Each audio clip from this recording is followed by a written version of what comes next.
वीर दो तरह से निकलता है।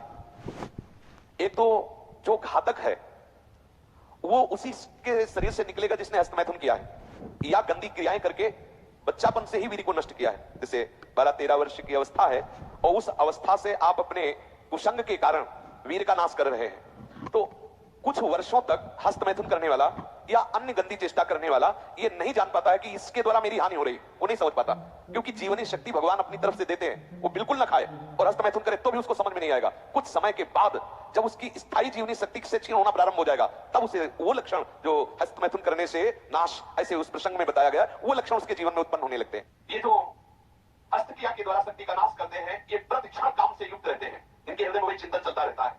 बालक अवस्था से लेकर के यौवन अवस्था तक देखिए आप, इनकी आंखों में देखिए, न तेज होगा न गंभीरता होगी, बहुत चंचलता, निस्तेज आंखें होगी, चेहरा पीला पड़, जब देखो तो ऐसा लगता है कि शर्मिंदा हो रहे हैं, मुंह छुपा रहे हैं, ऐसा लगेगा। पहला लक्षण है। दूसरा, कुछ इतने निखल्ले ऐसे दिखावटी स्वभाव के, आंख में, अकड़ में, गर्मी में रहते हैं, ये वीर शक्ति के नाश का लक्षण है।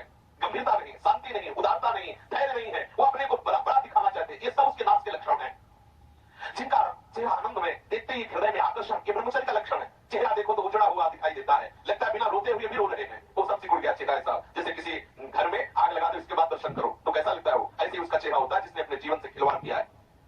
जो स्वभाव से ही रुक्ष, चिड़चिड़ा, क्रोधी, बात बात पे एकदम रूखा, चेहरा पीला पड़ रहा है, फीका पड़, वो चेहरा पीला प्रेम कर रहे, तो चेहरा प्रेम में पीला, प्रेम में नहीं, यहाँ काम की बात हो रही है। मुख भी आई फिर गई, बदल गए उत्तर रंग, ये प्रेम का लक्षण नहीं, ये काम के लक्षण की बात है।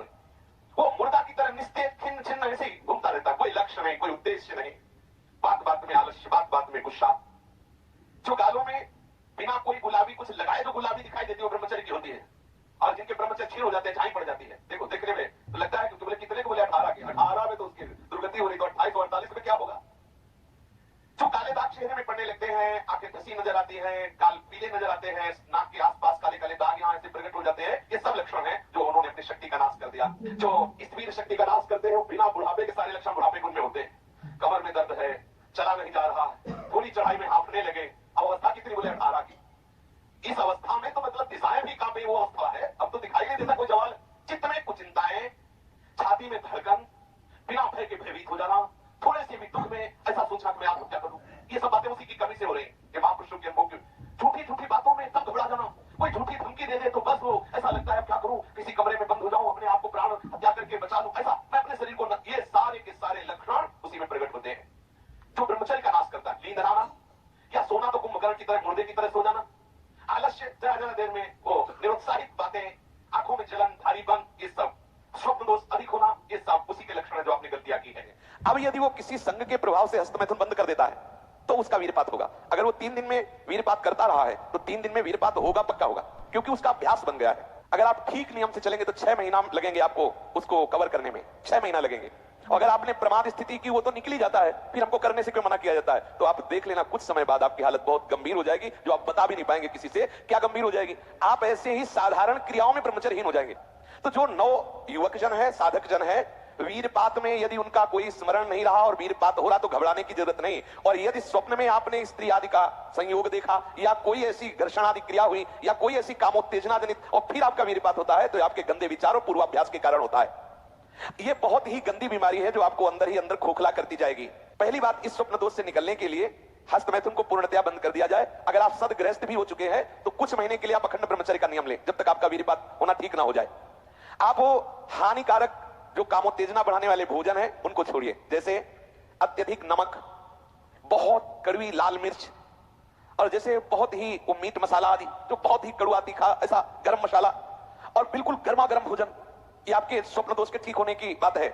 यदि आप स्वप्न दोष से बचना चाहते हैं तो अत्यधिक नमक, बहुत कड़वी मिर्च, बहुत ही वो उष्ण गर्मा गर्म भोजन, बहुत गर्म मसाले से बना हुआ भोजन, और अत्यंत खट्टी चटनी, जैसे इमली की है, कच्चे आम की चटनी है, और मांस।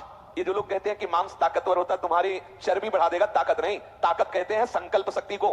ताकत शरीर शक्ति प्रधानता नहीं होती, संकल्प शक्ति का एक महात्मा पूरे समुद्र को अंजुली में पी गया। देखो, संकल्प शक्ति, शरीर की शक्ति एक सीमित शक्ति है, संकल्प शक्ति एक महान शक्ति है। जो ब्रह्मचर्य से युक्त होता है उसकी संकल्प शक्ति बढ़ती है। भले आप मांस खा के मोटी चर्बी और आप व्यायाम करके दिखा सकते हैं कि देखो मैं ब्रह्मचर्य क्षीण करता हूं लेकिन बलवान हूं, लेकिन आप आत्मशक्तिहीन है। वो आपका मोटा हो जाना बलवान नहीं है, आपके सुंदर सुंदर मांसपेशियां निकल आना वो बल नहीं है। आप शक्ति, बलवान वो है जो आए हुए आंतरिक वेगों को सह जाए, आए हुए आंतरिक वेग को जो सह गया वही बलवान है।